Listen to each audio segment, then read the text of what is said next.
Stand by to launch FanStream Sports. 3, 2, 1. Let's start. Hello, sports fans. Welcome to FanStream Sports. Nothing but pure sports. This is the JP Show. JP, it is so good to hear you back on the air. Stand by. Now, here's JP.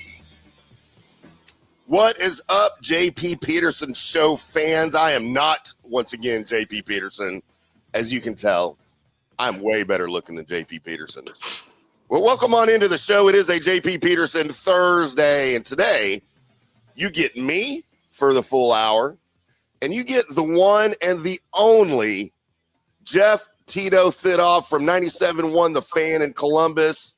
Among several, the Buckeyes podcast, the fantasy football. I'm sorry, what's it called now? I think we're on Fantasy Football Islands where we're going to roll. Fantasy Football Island. They're playing. I guess it's the play is what you'd be saying instead of the plane. Jeff Thidoff from Columbus, live from the Columbus FanStream Sports Studios. How are you, Jeff? Doing well, man. How are you doing? God, these are big shoes to fill. Oh, man. How do you think I feel? Got to fill in for JP like this, man. I guess I'm filling for you. Hell, I can handle that one. I apologize. Johnny did it yesterday. If he can do it, anybody can do it. There we go. And we even made comments about his hair, too, at some point yesterday. It was great. I kept asking him how much he had to pay for those hair plugs.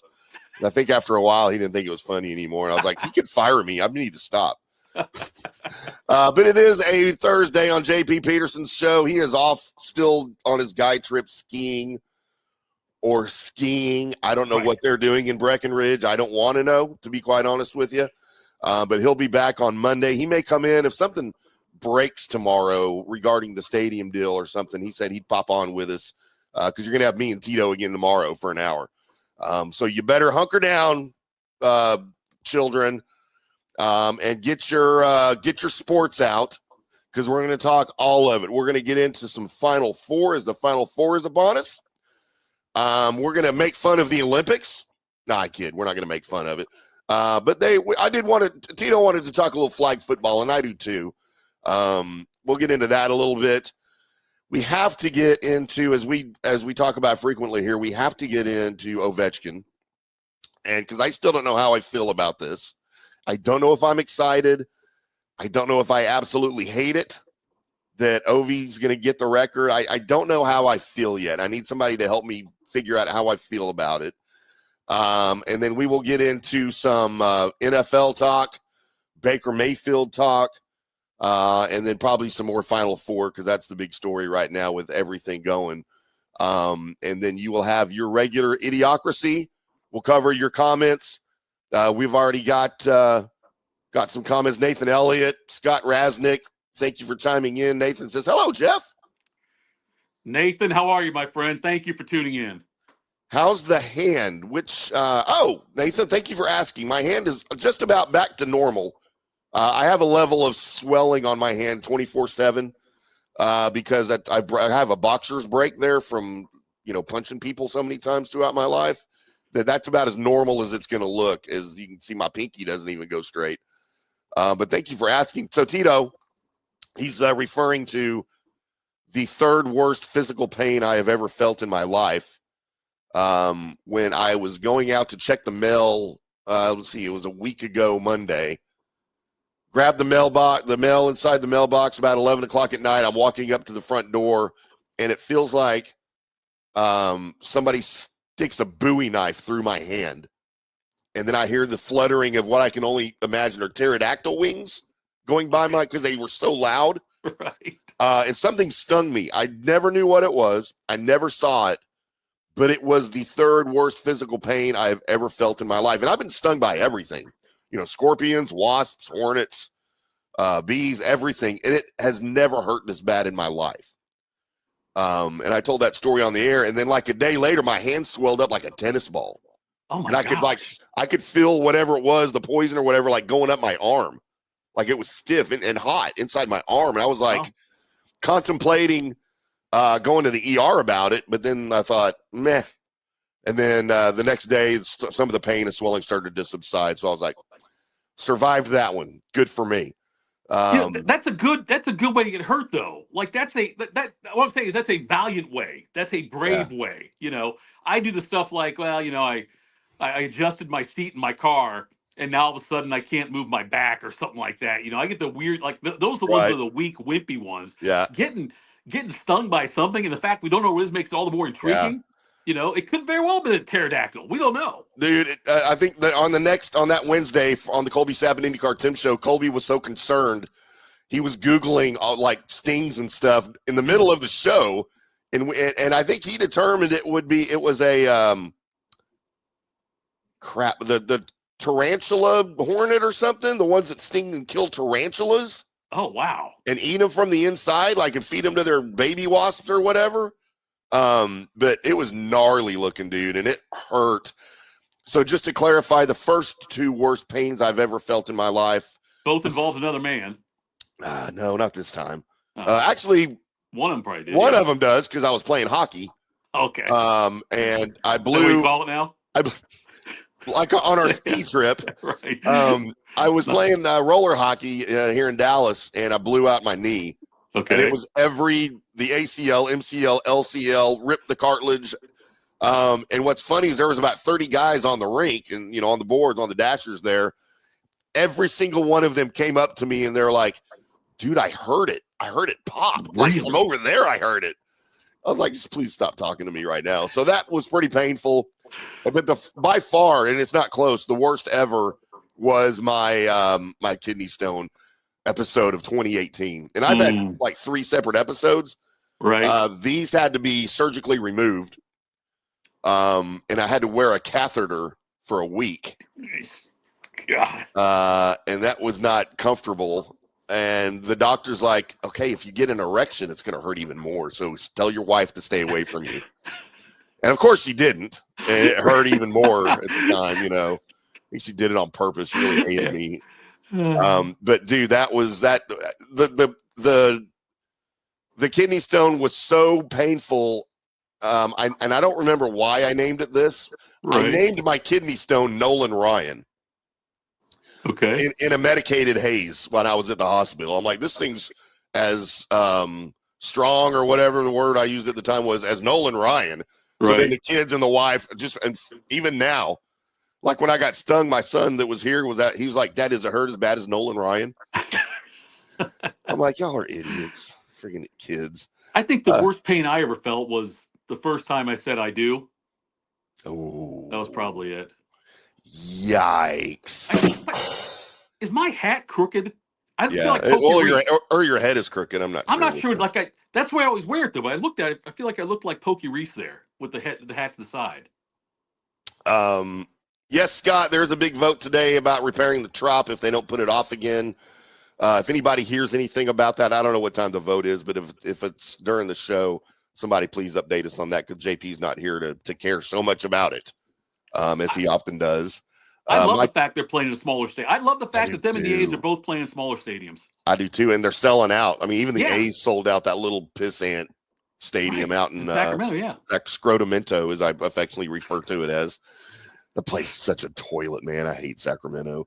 I had to go out there with the Mavs a couple of times in the 90s to cover Kings games when they were going out there. And, dude, that Arco Arena was a toilet. Sacramento was a toilet. I just hated everything about it. And we drunk one night, we all started talking about it and referring to it as Scrotumento. And it's just what it is to me now. I can't help it. I wonder. I've wondered about this. I've talked about this before in other shows, but like, if they redid, like if all of a sudden the NBA started now, brand new, there's so many cities that wouldn't get teams. The same thing NFL, Major League Baseball. Like I don't think Sacramento would get a team today if they started the NBA over. In the NFL, I don't know if they give a team to Buffalo or Green Bay. Great fan bases. I'm saying if you look at just the demographics of the city, the populations and all that, I don't know if teams like that or cities like that will get teams again. Well, and it's odd too, because you had a team like move there voluntarily. It wasn't like an expansion situation. They were in Kansas City. Where were they before Where were the Kings before Kansas City? They were Kansas City. They were trying to remember. Were Omaha, right? Were they in Omaha? Okay, then they moved to Kansas City. Well, before that, even before that though, they were the Cincinnati Royals. They were Cincinnati, the Royals. Ohio, That's what I was trying to think of. Yeah, they were the Royals with Oscar Robertson. Yep, the big O. But so little cities like that. And I mean, would Green Bay get a football team? Right? Hell no. No, they wouldn't. You'd look at it. There's no way they go. They go to Milwaukee for. It's funny to me too, Tim. Back in the 60s and 70s, I don't know if people remember this. Maybe early 80s. They would play half their home games in Milwaukee. It'd be four of their home games would be in Milwaukee, or at the one time 7 of their 14 home games. Yeah, 7 of their 4 or half of their home games. Yeah, would be in Milwaukee, and the other half stadium. Yeah. And so to think that was, granted, now we're talking 40, 50 years ago, but still, it's amazing to think that where it's at now, and that was still with their Super Bowl not that far behind them when they would do that. Yeah, I can remember the Cowboys going up and playing them, at County Stadium in Milwaukee. And I remember being confused, like, why are they called the Green Bay Packers if they play in Milwaukee? I didn't even know what Green Bay was at the time, Yeah. Little kid Tim. But yeah, it's insane thinking that there's no way they would do that now. They would never miss home games. Now they're talking about giving one up. They're talking about now it's already been announced that the Steelers are going to play over in Spain, and they're talking about their opponent being the Packers. So I think Steelers are they in Ireland or Spain? One or the other. I think they're in Ireland. Yeah, somebody's playing in Spain though. Yeah, they've got. And by the way, I hate the way the NFL does that because if you're going to sit here and tell me that home field advantage matters in the playoffs, like if home field advantage is a big deal, if it's a big deal, don't take away one of my home games. Mm-hmm. You know what I mean? You're penalizing me then. So either home field's a big deal, or it's not a big deal. But if it's a big deal, just like with the Cubs and Dodgers playing over there. Now, granted, baseball's a lot longer season. It's not as pronounced with the advantage. But still, if you're telling me I'm playing for that, I want to have home field advantage throughout the playoffs. By the way, everyone else in my conference is going to play one more home game than me. Right. Not everybody. Most teams are, because some teams will be overseas also. But and you don't need to grow the game. I don't care if people in Ireland like the NFL. If you like the NFL in Ireland, then you'll watch the NFL at whatever time it comes on, 4:00 in the morning. You'll watch it. So that always pisses me off when they do that. I would rather, if they're going to take away a home game, I would rather they put it in a college stadium. That's normally to get the NFL maybe, but that could be that, like play a Steelers-Eagles game at State College, and play a Browns-Bengals game at Ohio Stadium, something like that, and try to find other places where it caters to our fans here in the United States. And I don't care if Mexico or Brazil likes the NFL, whatever. It doesn't matter to me. Go play a friendly, whatever. I still don't know what that means. Everybody that knows me knows I'm not a soccer fan. I can't stand it. I still don't know what it means when they say it's a friendly. Well, it didn't look very friendly on the pitch, mate. Tim, the very first time I ever covered a soccer game, okay, first time I ever had to write an article about a soccer game, I was stringing for the Tampa Tribune, and they were playing in Columbus Crew up here in Ohio Stadium at the Horseshoe, and I'd never once covered a soccer game, and I think they paid me $25 to do it. It might have been anyway. It ended up being a 0-0, 0-0 game. I had to write a longer, like a 20-inch at that time, because newspapers were regular size back then, and I had to find a way to write a long piece about a 0-0 game and interview people who a lot of people didn't really understand English that well. You talk about that. That's the hardest job I ever did. That is ridiculous. There's no way I could come up. Yeah, because when I first started writing, everything had to be 3,000 to 5,000 words, right? They were columns. Yeah. Oh, yeah, yeah. Double spacing after your periods, too. And then when I started writing digital content, they're like, yeah, by the way, we don't double space after periods. Google doesn't like it very well. And if it's over 300 words, nobody's going to read it. So just keep it simple. I'm like, what? Like, it took me so long to adjust to that thinking, man. It was ridiculous. Like 300 words, I can regurgitate that like in a second, Like, I don't have to watch the game. I could do 300 words. I could do 300 words on a game I didn't watch. Like, that'd be easy. But this is the JP Peterson Show. We're going to take our first break here of the day. Come back on the other side. Talk a little Final Four. You guys get your brackets out. Update us on your brackets in the comments. We would love to hear from you. Also, the FanStream Sports Studio text line is open. If you're not watching the video, 214-937-0569. It's open 24/7 for you to comment, especially for you guys who are listening to the recorded podcast later and we're not live. You can use that all the time. Make sure you leave your name and where you're texting from, and we'll make you semi-famous here on FanStream Sports. I am Tim. That is Tito. JP is probably somewhere face down in a snowdrift somewhere. We'll be back after this. Spring means a time of renewal and Rays baseball, and the folks at Italiano Insurance want to welcome the Rays to Tampa and remind you it's time to renew those insurance policies with the now famous Italiano Insurance Checkup. Let the experienced and friendly agents shop your policy for the best price and coverage. Famous for saving me over $1,000 on our auto insurance last year and over $500 on our homeowners. Now that's a grand slam. Might as well get a double play by adding flood insurance and business insurance to your portfolio. Costs less than you think, and trust me, you do not want to risk your home or personal wealth. That's a big whiff. So step up to the plate and call 813-877-7799 and chat with the all-star agents at Italiano Insurance. 813-877-7799 or go to ItalianoInsurance.com. Go Rays! JP here for Riveters, our new official sports bar and grill of the JP Peterson Show. And just like our show, no BS, no corporate chain feel, just amazing, authentic folks serving great comfort food in a casual atmosphere at unheard of prices. Riveters is located just south of Raymond James and Steinbrenner Field on Dale Mabry, walking distance to the park, so free parking, great place for pregame and postgame. Let's talk about fresh food. Nothing is frozen. Burgers, wings, prime rib, roasted fresh daily, never frozen. That makes a huge difference. The mahi, the salmon, also super fresh. All our sauces are original recipes made in-house. Our Warhawk chili and fully loaded potato soup is made fresh in-house. It's the best food anywhere, served by people who actually care. Riveters on Dale Mabry, just north of 275, just south of where the Bucks and Rays play. We'll see you there. Are you looking to renovate your home, rebuild after the hurricanes, or build your dream home from scratch? Well, let me tell you about my friend Jason Fawcett and On-Site Construction. They have over 1,450 satisfied clients, 25 years of experience, over 500 designs, and a talented team of over 40 construction professionals. They believe building something exceptional begins by truly focusing on all the details, even the smallest ones.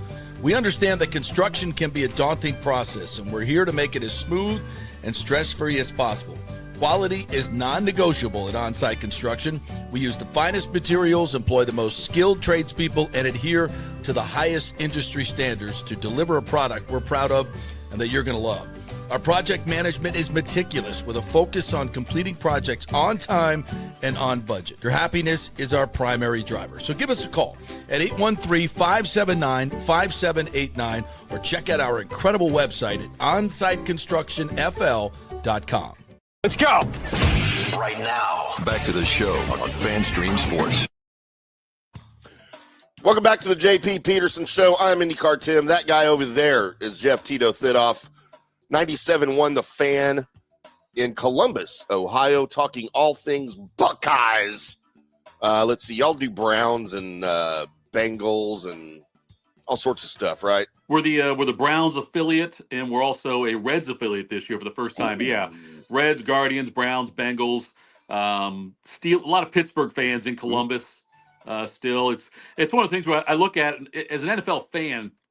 We're one of the better cities to live in without having a team, because Cincinnati's a couple hours south, Cleveland's a couple hours north, Pittsburgh's a few hours to the west, or the east, I'm sorry, and Indy's a few hours to the west. That's all right there. If you want to go to a game, you've got a lot of options that are very drivable. Yeah. My dream job growing up as a kid, I always wanted to work in radio. Mm-hmm. My dream job was I wanted to work for WKRP in Cincinnati. Oh yeah. You can violate some HR laws with some of those people that work there. Well, I would violate all of those HR laws with Bailey and Lonnie Anderson. And as you've gotten older, has the ones you found attractive changed? You know what I mean? Like, for Gilligan's Island was always you want Ginger or do you want Marianne? Yeah. I think at some point I thought Ginger was the better one. Then later on, as I got older, I thought it was Marianne. All about Marianne. It's the same thing on WKRP, right? You were into Lonnie Anderson as a kid, but now when I watch the reruns, I'm like, Bailey's not that bad. Yeah, right. So I'm thinking, yes. I don't know if these were maturing or getting older or both. And, really, to be honest, the money grabber inside of me, I might want to go for Mr. Carlson's mom now and just become the owner of the station and hook up with her. Exactly. See, yeah, all of our priorities change on that. You're right. We were all smitten Yes, I said smitten with Lonnie Anderson. Smitten. That was the one. Even the two women in Cannonball Run. Oh, If you remember that movie, the two women that drove like the Lamborghini. The Lamborghini, right? I think at one point I thought the dark-haired girl was hotter, and as I got older, I think it was the other one. You know who they were, right? You remember who the actresses were? Barbie. What's her name? It was Barbara Bach that played on Dukes of Hazzard, Daisy. It wasn't. No, Daisy was in the second one. I'm talking about the first one. Oh, the first one. Oh, who was that? Okay. The one woman's been in a lot of movies. She was in like the Swamp Thing. She was in. Isn't this great sports talk? She was in the Swamp Thing. Adrienne Barbeau. That's who it was. Yes, that's the one. Yeah, and Tara Buckman. There you the go. Chicks in the Countach. Yeah. Yes. By the way, is there a better opening scene to any movie ever than Cannonball Run with the song and the chase scene? Yep. And we are all over the place here. Jeremy Lowe or Jeremy Lau, depends on, I made this joke yesterday and I still don't know. I don't know if he's related to Brandon Lau or Josh Lowe on the Rays. He says that Joe Milton has been traded to the Dallas Cowboys. Oh. For a fifth. Okay. And a 7-rounder back from the Pats. And you know what? I wrote about this for a couple of different teams. I think I proposed this trade for the Browns. Browns and Steelers both could have made it. And the Steelers, I think I proposed this. Yeah. I don't hate this trade at all, man. No. Dak's going into his contract where he gets paid $1 billion a game. Right. And he probably won't be healthy. You know, and I said this as well for Cowboys fans, that for the rest of his career, Dak's probably going to miss 3 to 5 games a year, just with some sort of injury. Yeah. Cooper Rush was great for a number of years. He owned Philadelphia, but he was not your long-term solution, and they finally let him go. I think he's in Baltimore now. And I really like Joe Milton's game. Now, I know he was with the team up north for a couple of years before he transferred to Tennessee. And I like his game a lot. I really do, man. And I think he could be serviceable, if not even better. Hey, it's a smart dart to throw. You know what I mean? If it doesn't work out, it costs you a 5, you get a 7 back. But you know, I think it's a risk worth taking in Dallas' situation. Get a cheap guy, you know, and who we might be able to play really well. Yeah, and I'm excited. Yeah, I've fallen off the Dak bandwagon the last couple of years. He did not need that ridiculous contract, Jerry Jones. But I don't know what's happening here. And I get asked all the time, man, what's happening in Dallas? I'm like, if I knew, I'd be a billionaire, because no one knows. Jerry doesn't even know. Michael LaRue also says, I've been to Europe a bunch of times. They don't care about American football. I get it. I don't think they do either. And then Nathan says he may be at Riveters before the Buccaneer draft party. Well, there you go, Nathan. Make sure you tell them the JP Peterson Show sent you. I know they've been good about giving some perks to the JP Show fans when you come in and mention it. So, you know, who knows? I don't know what they'll do for you, but they may kick you out after this show. I don't know what they'll do for you. But it could be good. So everybody get your brackets out, if indeed you have one. I do not, because I stopped doing brackets and playing fantasy football about 5 years ago when it was overtaking my entire life. And I thought, if for some reason, if I don't do this, maybe I could get a girl. Well, you know, I've gotten lots of girls, but none of them have stuck around. So I don't know what the situation is with that. But, Tito, tell us what's going on with the Final Four. So I went all chalk. It's a very chalky Final Four. Obviously, you got the 4 number 1 seeds in here, which doesn't happen all that often. And I went with the 4 number 1 seeds. I got Duke beating Florida in the championship. I watched more basketball this year probably than I usually did, and it just seemed like Duke and Florida to me were the 2 best teams consistently throughout the season. Duke is so much fun to watch. They are much more likable than past Duke teams. Cooper Flagg is in no way Christian Laettner. He's not kicking people in the groin. He's not tripping people, not doing things other former Duke assholes would do. So it's fun to not root a fan for them. of Duke, are you? No, you know, my feelings for Duke are the same way I feel about the Fab 5 years in Michigan. Like I hated Michigan, obviously, but I respected what the Fab 5 was able to do as freshmen in their first 2 years. No, it's like, and it was fun for basketball having the Fab 5 real. But with the NIL now, and the fact that, look, in all these sports, football and basketball specifically, it is now developed into like your traditional baseball minor league system. You've got single A teams, double A, triple A, and you got the majors. And triple A is like these good mid majors. And if you find a really good triple A player, he's going to go to the majors. He's going to go play for somebody else. You're not going to see, at least Gonzaga's been the one exception where they've been consistently a good mid major team. But I think those days are gone where you're going to see like Loyola Chicago make a Final Four or Florida Atlantic make a Final Four, because if a guy is good enough, he's going to make a hell of a lot more money now, over the counter versus under the counter, and they'll leave for greener pastures. You see how many people are in there now, and so I think that this year was a very indicative of that, where we have most of the favorites are winning. We had a couple upsets early on, minor upsets as far as I'm concerned, but I think those days are gone. We're going to see like a team like Loyola had a bunch of seniors in it a few years ago when they made their run to the Final Four. Guys had been in the program. That's not going to be the case anymore, I think. And so, and I'm okay with that. Like in my NCAA tournament stuff, when I'm watching it, I am fine with upsets in the first round or second round. But when it gets down to the Elite Eight and Final Four, I want the best teams. I don't want to see a Florida Atlantic against Loyola Chicago in a final game. I don't want that. This is a perfect Final Four for me. But I don't know if you heard about the guy. If you guys talked about the guy in Florida who placed the $5 bet. Have you heard about this one yet? No, I haven't heard about that. Florida fan, St. Augustine down there. He's a Gators fan. And last May, he did a futures parlay with Tennessee winning the College World Series, which they did. The Buckeyes winning the national championship in football, which they did. The Dodgers winning the World Series, which they did. Eagles winning the Super Bowl, which they did. The last leg of it is Duke winning the title this year. Wow. That $5 bet pays $168,000. Damn. If Duke wins the whole thing. Now, he's a Florida fan. And so he just said, I didn't think Florida would have any chance. So, but he then turned around, he sold half the ticket. There's there's some third parties you can go through where somebody will pay you for part of your ticket. Right. And he got $20,250 for half his ticket. So if Duke wins, he'll still get another 80-some thousand, but he also has 20,000 already banked. And he also did a bet, and this one, for whatever reason, I don't know why it was there. He also put $6.34 on a four-teamer that included Ohio State, included Philadelphia, includes Duke, and has Oklahoma City win the NBA title. That one pays $52,000 if that one hits. But that won't hit because Oklahoma City's not winning an NBA title. I don't think they are either. That's one he'll probably cash out at some point, I would think, if Duke wins it. But and I was thinking about this too, Tim. I don't know if we're ever going to, it's really, people in Columbus are upset because Ohio State missed the NCAA tournament again, and for men's basketball. And I started doing some research looking at this and just realizing how difficult it is to be elite in both football and men's basketball. It hasn't many teams that have been able to pull it off.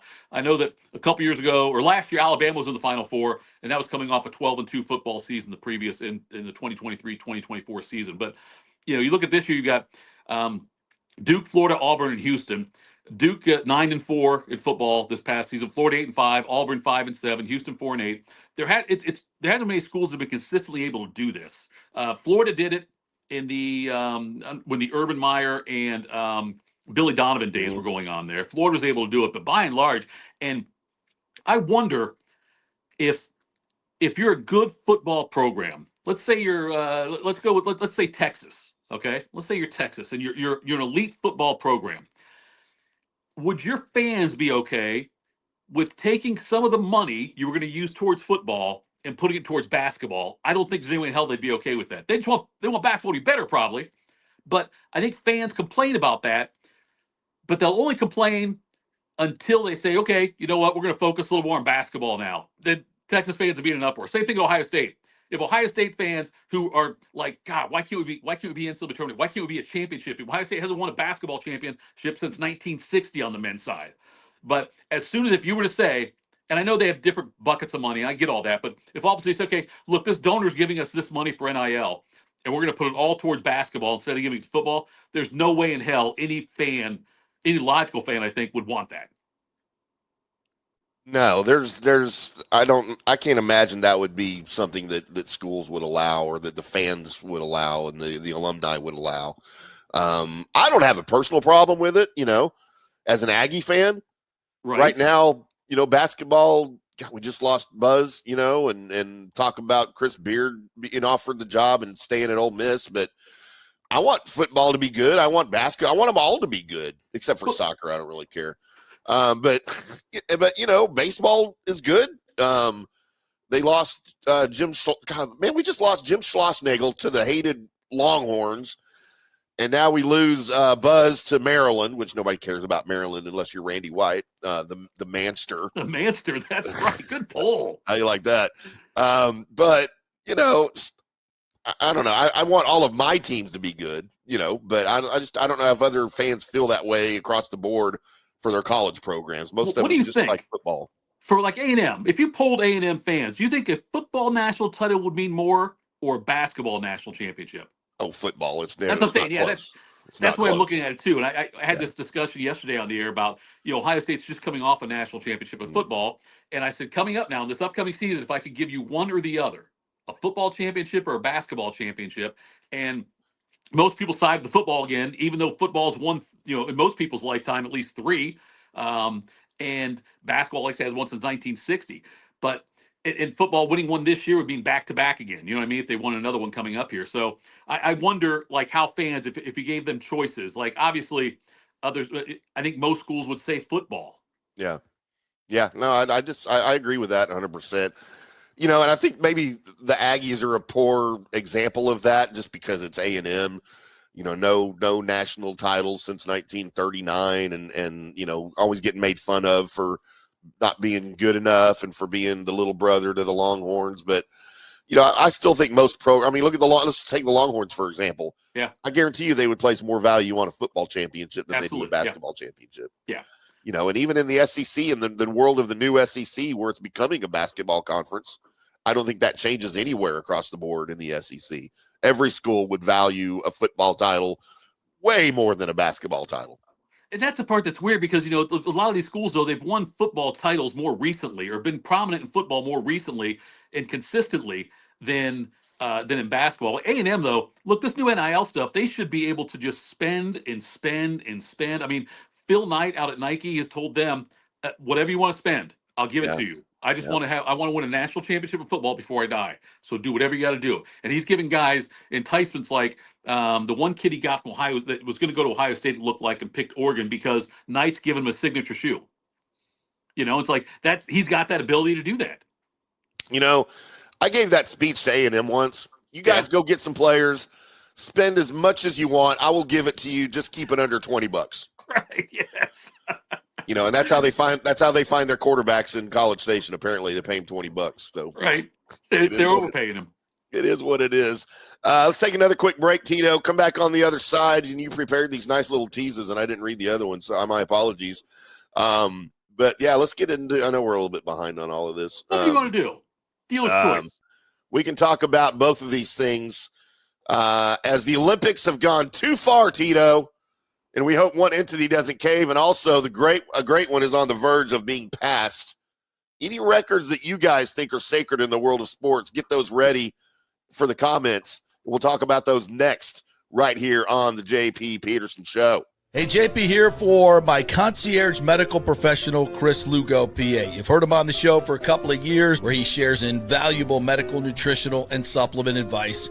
With Chris, it's like having a medical provider as your best friend. What I love about this concierge service is the convenience and support he offers. I can text or call him 24/7 with any questions or concerns, and he'll promptly call in a prescription if needed. No office visits or copays required. It gives me peace of mind knowing I have someone genuinely invested in my health, not just focused on insurance profits. And the best part, the Bay Area Modern Medical Center's personal concierge service is more affordable than you might think. Don't let insurance companies dictate your health care. Take control of your health and wellness today. Visit BAMMC.com for more information and to schedule your initial free consultation. Empower yourself and take charge of your personal health with BAMMC.com. JP here for the Jeeves Law Group and my man Scott Jeeves, who lives right here and has long been a highly respected member of our community. He's a proud sponsor of the Tampa Riverwalk. Jeeves Law Group is also a proud sponsor of our Grand Central District in St. Pete. and has neighborhood events throughout the year. He has an office on Central Avenue in St. Pete and one on South Howard in Tampa. You can't get more local than that. So when you need an attorney, are you going to hire some huge firm that advertises all over the state, or the one that supports your favorite sports show? It's the Jeeves Law Group. We're local, we're trusted, and we get results. For personal injury and personal attention, call us for a free case evaluation. That's 8889-JEEVES. That's 8889-JEEVES. Summer is coming. Do not get caught with your unit unprepared. Your AC unit, of course. The awesome folks at Third Generation Plumbing and AC have a special going on right now. You get a free 1-year maintenance package with any purchase of a new unit. They have special 60-month financing as well, so you don't need a huge chunk up front. Third Generation has an impeccable reputation built over 30 years of doing business. They do plumbing, AC, mechanical work, anything you need around the house. They are trusted folks. Go to the website and read the 5-star reviews.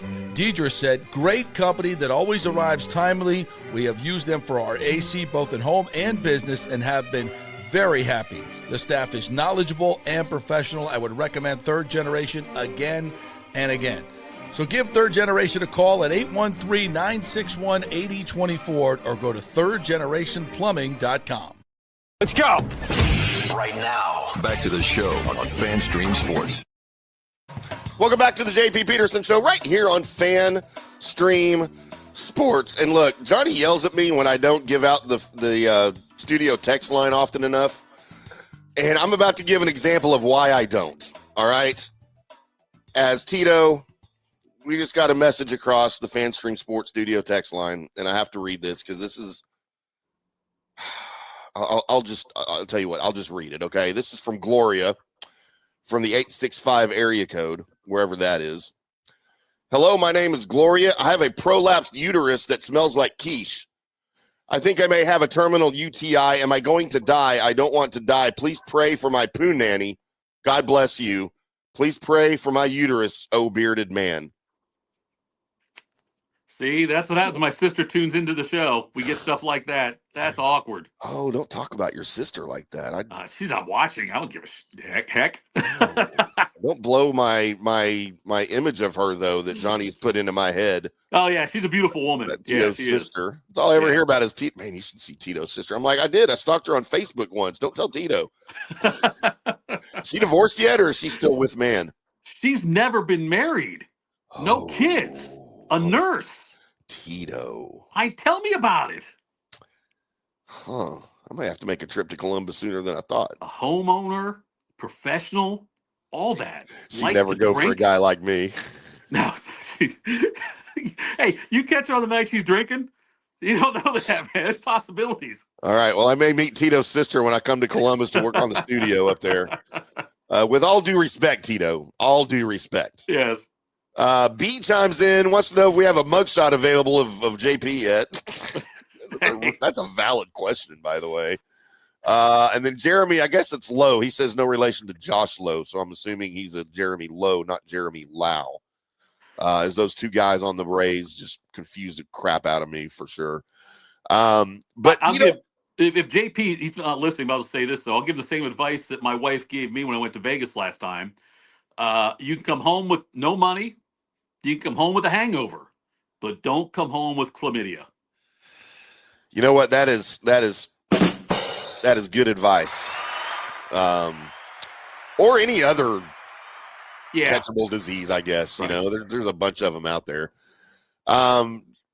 Tito, you wanted to get into this Olympics thing, and then we've also got Ovechkin talk. So flag football. You know, we had breakdancing coming in the last Olympics. Now they're going to do flag football. And look, I don't mind it. As far as I don't mind the concept. If you want to add new sports, that's fine. I think they've gone too far with all the stupid sports they've added, but it's okay. It's like anything else. If I don't want to see it, I won't watch it. Right. So it's okay. My problem, though, is they're talking about NFL players playing in this flag football in the Olympics. And I feel the same way about this. I feel about the NBA players playing the Olympics. And I don't – world domination sports don't matter that much. And those sports don't matter that much to me. What matters more is I don't want to see somebody – if it's my team and I've paid a lot of money to go watch this team play and I really want to see this team win a championship or whatever, I don't want to see my key players get hurt in an exhibition game. And Joel Embiid, I thought he was stupid. I thought the team should not let him play in the Olympics past year. They did, and then he played, 17 games this year. He's out for the year again. Yeah. Kyrie Irving, when he played in the Olympics, after being injury prone for much of his early part of his career, Cavs win the championship. Then he goes and plays the Olympics. I thought that was a mistake. If Mahomes were to get hurt, don't tell me it can't happen, because Robert Edwards of the Patriots had a fantastic rookie year in '98 and then got hurt in a beach football game, Pro Bowl weekend. And after that, he rushed for 107 yards as an NFL career. Played one more season with the Dolphins down there. Yeah. And so I just, with how much money's invested in these guys now and how important it is to compete for titles, I don't want to see NFL players playing flag football. And call me a commie for that. I don't care, though. I think most of these guys aren't doing it for the red, white, and blue. I think most of them do it for their brand. I think that's why a lot of the NBA players do. I think that's why some NFL players may do this, not to represent the country. I'm not saying that's not part of it, but I think really the main thing is I'm going to get my name out there. I can now all of a sudden, you can put on my list, I've won a Super Bowl and a gold medal, and look at my new Nike shoe or my new Adidas, whatever it is. Yeah. And so I don't buy into the whole I'm doing it because I bleed red, white, and blue. Right. I don't think that's the case in with a lot of these professional athletes. Yeah, and I agree with you. And while I enjoy watching the NHL players in the Olympics, I really do. I think, to me, that sport is the exception for this. I never enjoyed, even in the '94 Dream Team, I didn't enjoy watching those guys beat everybody on the basketball court. I really didn't. And it was fun for a lot of people to watch the dominance. I didn't think it was fun. And you're not going to have contact NFL style football ever be an Olympic sport. So they're going with the flag football, which I enjoy flag football. And those guys that play that on a regular basis, man, those guys are talented. Yeah. Let those guys do it. Yeah. Let those guys showcase their abilities. It doesn't, and I guarantee you, dude, some of these NFL players could not hang with those guys. There's no way they can hang with a lot of those guys. It's a different sport. It's not the same. Baseball, though, I didn't mind baseball. The pro guys playing that for some reason. I have a real double standard, it seems, when it comes to some of these things.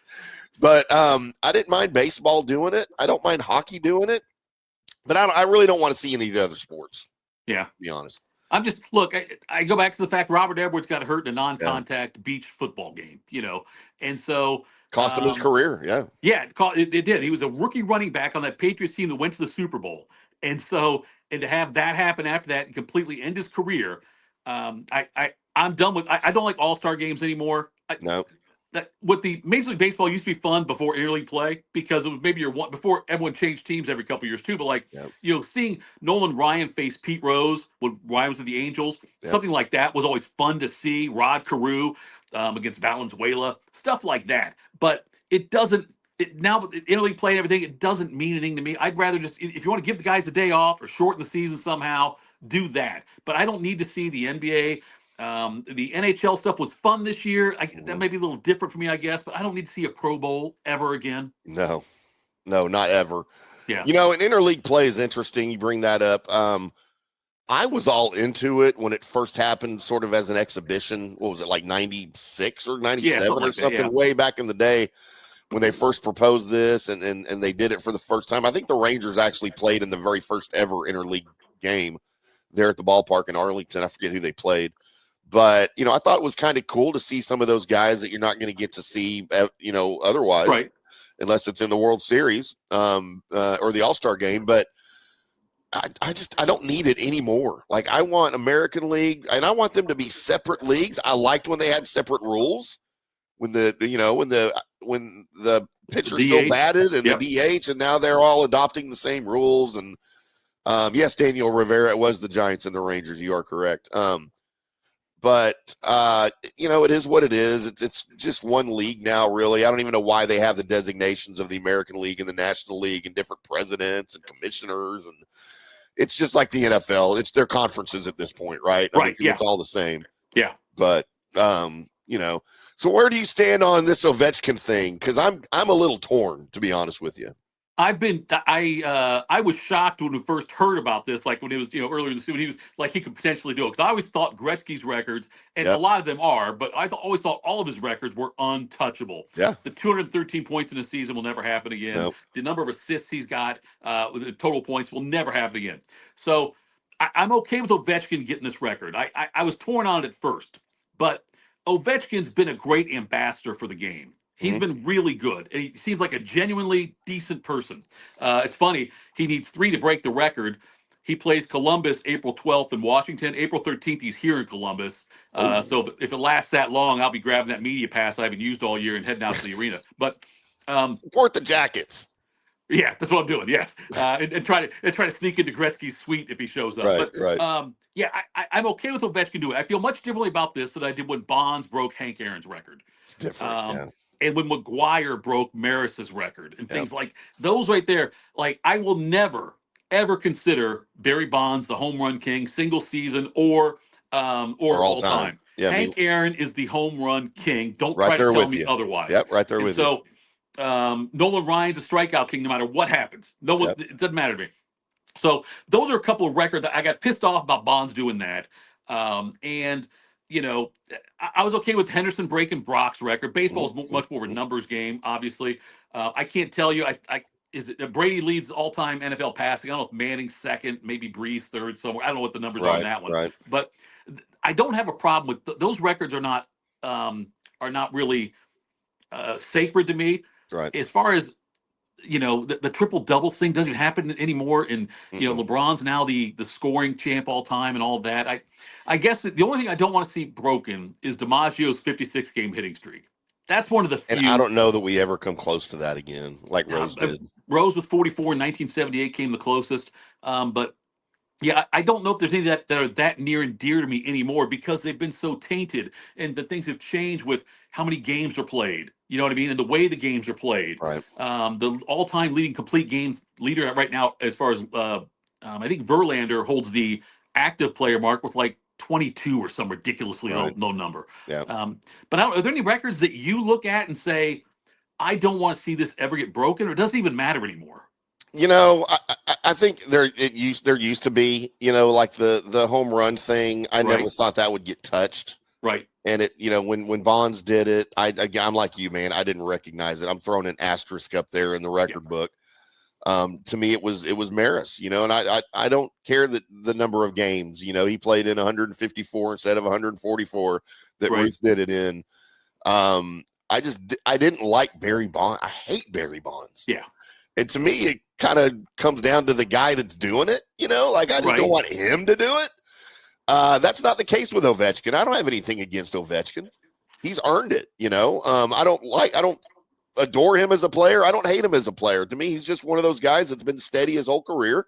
He's got longevity on his side, which you have to have for that record. Right. And when it happens, dude, I think I will stand up and applaud it, and I think it'll be a fine moment for the NHL and, for Russian hockey players. There's a lot of people that are like, man, he's Russian. We don't need him to break that Canadian record. I'm like, no, it's an NHL record. It's not a Canadian record, right, or whatever. So that doesn't bother me at all, I don't think. I was trying, like, the biggest jerks to own major records like that are probably Bonds and Rose, right? Yeah. Yeah. I can't, like, I don't care. Pete Rose is my second favorite baseball player ever. Oh, hey, dude, listen, I wore 14 jersey, the first baseball jersey I ever wore. Pete Rose was one of my favorites. I don't know if I told you the story or not, Tim. I'm sorry. I know we got to go to a break here, but when I'm out to Vegas last year with my buddies for our annual trip during football season, I reached out. I was able to get hold of Rose's agent. Ooh. And I said, look, I'm out there this week, these days, and I know Pete does autograph stuff all around there. I work for 97.1 The Fan in Columbus. Is there any way I could meet Pete and do a quick interview with him that I can use at my station? And the guy said, boy, that sounds great. But Pete's in Tennessee that time you're here for a gathering with Reds players and stuff for a Fan Fest thing. And so I missed it, and he gets back to the Fan Fest and dies. Whoa. Yeah. Dang, that's almost as bad as the story where my broadcast partner on the Colby Sapin IndyCar Tim Show killed Johnny Cochran. Did you ever hear this story? No. Remember who Johnny Cochran is, of course, right? One of the OJ lawyers. Yes. If it doesn't fit, you must have quit. So Colby was covering the Cowboys for Fox Sports Radio here in Dallas at the time, and he was down on the field when Emmett broke the rushing record. Right. So he's running around with his little Kodak, looking for somebody. Remember those things? Yeah. Looking for somebody to interview, and he sees Johnny Cochran. And he's like, and there was nobody around him. So he walks up to Johnny Cochran and to interview him about, hey, can I mind if I just talk to you? I don't want to talk about OJ right now. I just want to talk about Emmett. And he's like, yeah. And so he starts to interview him, and he goes on about, it's great when a fine young black player can break a record like this. It's good for the league, except to refer to him as Emmett Thomas instead of Emmett Smith. So Colby immediately, he's like, well, I can't use this. So just kind of being rude, immediately pulls the microphone and starts walking away and stutters into the microphone. That dude's got a brain tumor or something. Johnny Cochran died of a brain tumor, dude. Colby killed Johnny Cochran. Oh, that's outstanding. I remind him of that just about every day. That's not as bad as when me and JP almost killed off, who was it? Bill Clement and Gary Thorne one day talking about him here on the air. And we thought we just for sure, like, they're both gone, right? It's been forever. And so we went to break, and then I went and looked it up. I was like, oh, no, they're not gone. JP, they're still both alive. We just almost killed them. So, good Lord. It is what it is. This is the JP Peterson Show. I am IndyCar Tim. That is Jeff Tito Thidoff, 97.1, the Fan in Columbus. Yes, Columbus is a city. Respect it. We're going to come back on the other side. Talk about what are we going to talk about? You wanted An to NFL talk about team again reveals its stripes and not in a good way. That's next on the JP Peterson Show. Those stripes. I hate those stripes.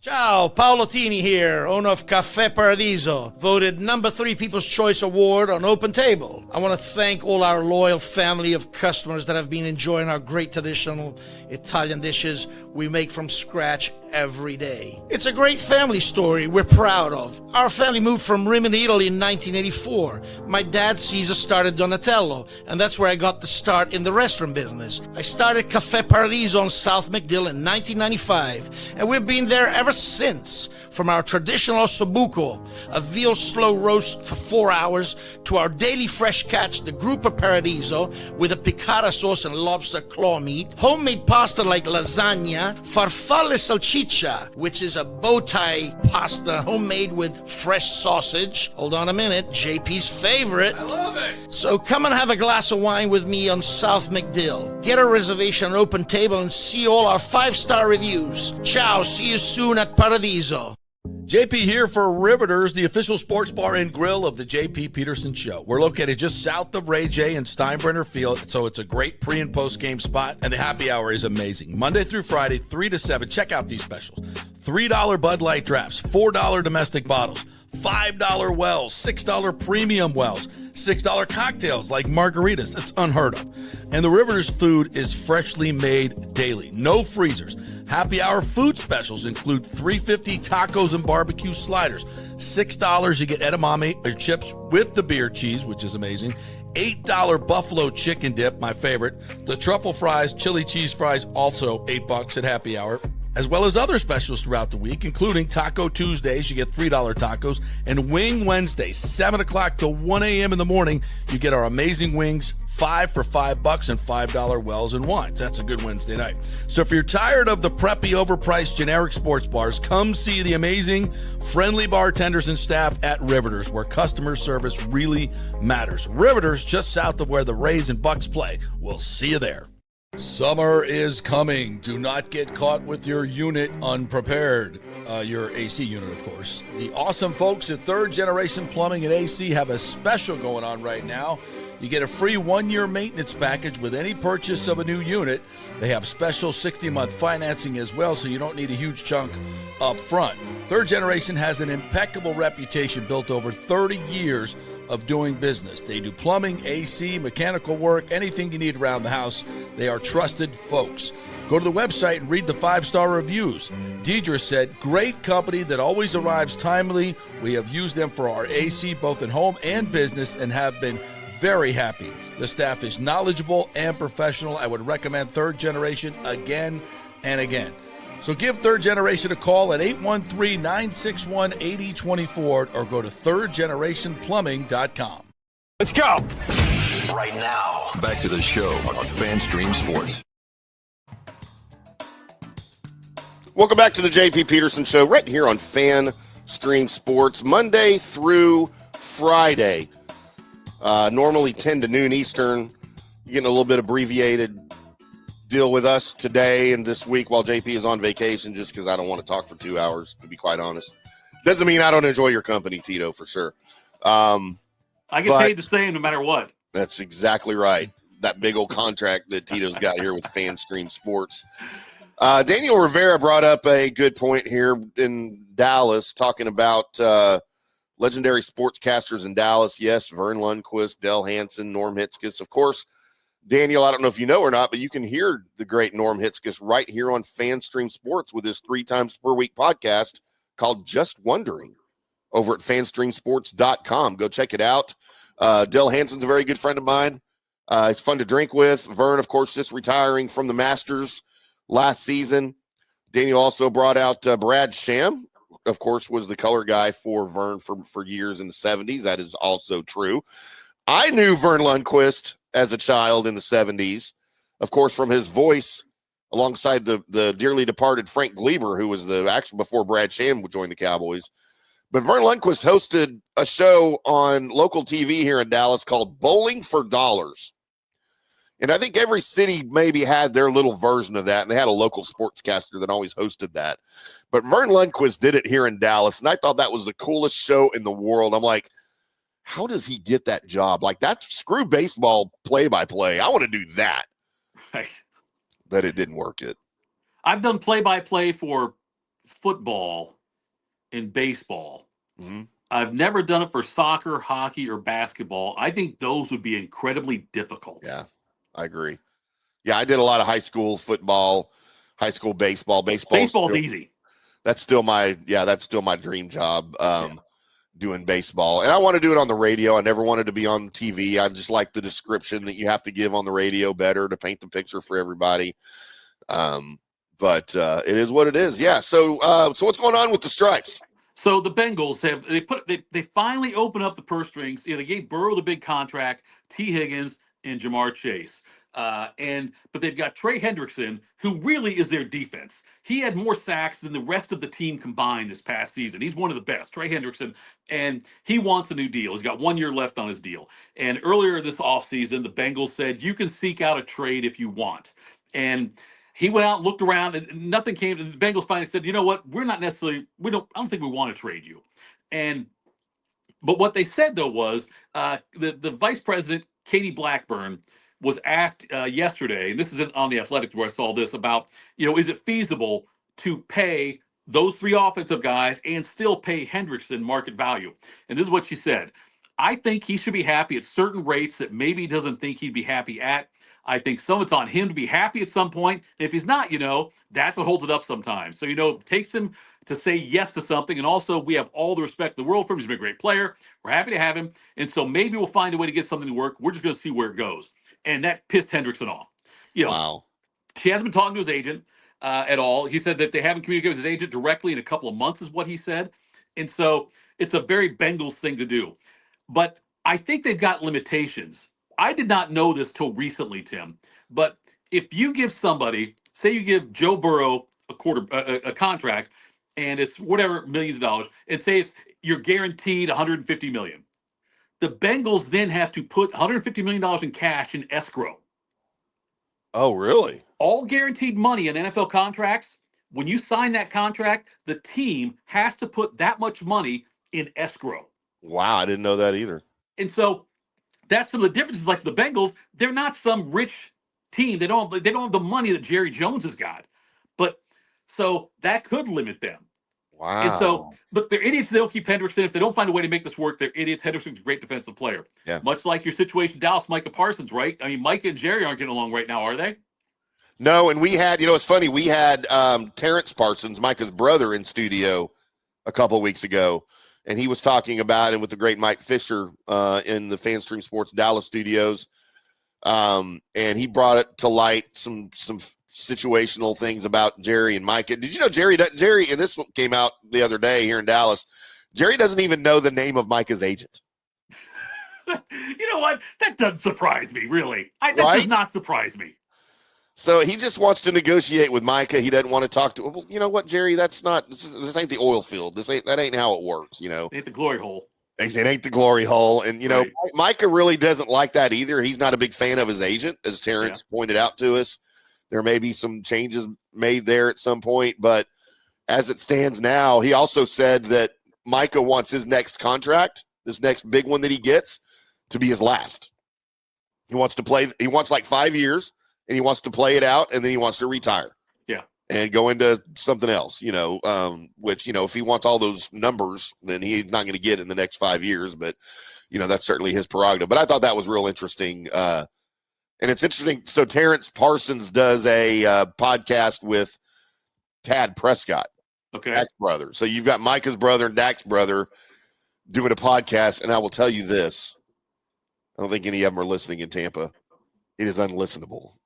Oh, it's that bad? I was going to say, why aren't there in Fantasy Sports? But now I guess I know why. Dude, it is awful.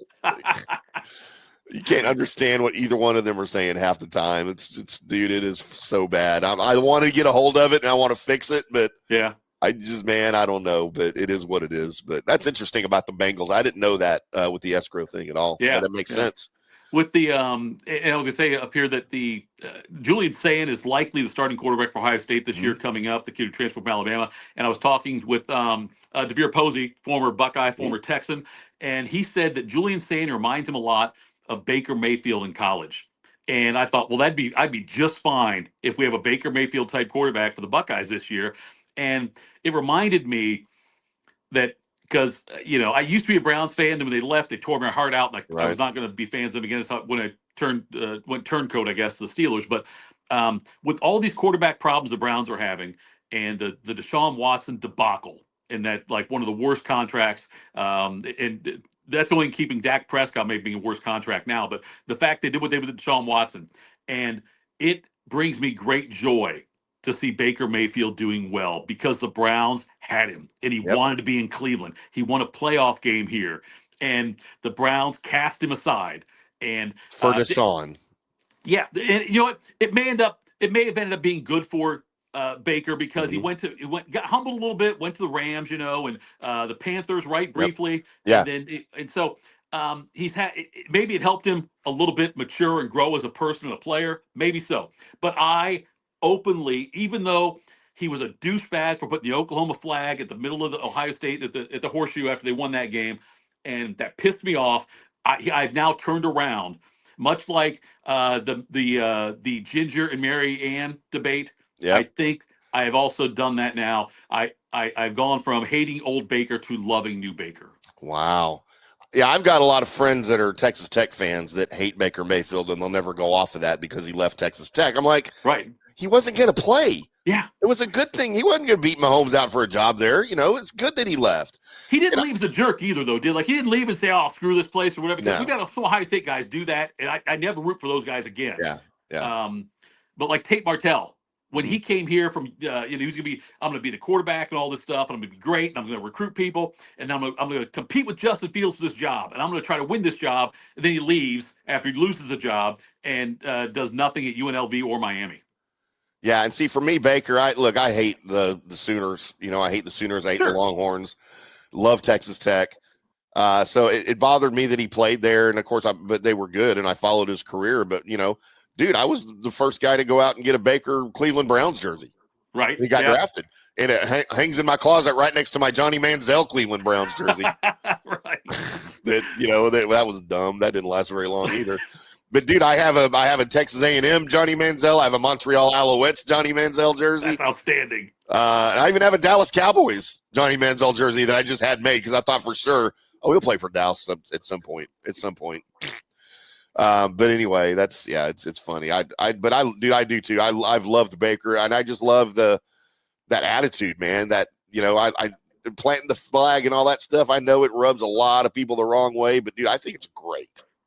Of course, he never did it to my team, but you know, he's got energy. You know, yeah. He's got vibe. That's really cool. That's a good way to put it. Yeah. All right, boys and girls, that's going to wrap it up for us today in an abbreviated JP Peterson show. Special thanks to Tito for all the preparation he did. As this is the next couple of days will be my flu games because, dude, I do not feel well at all. I apologize for the low energy today. I know I'm not bringing my A game today.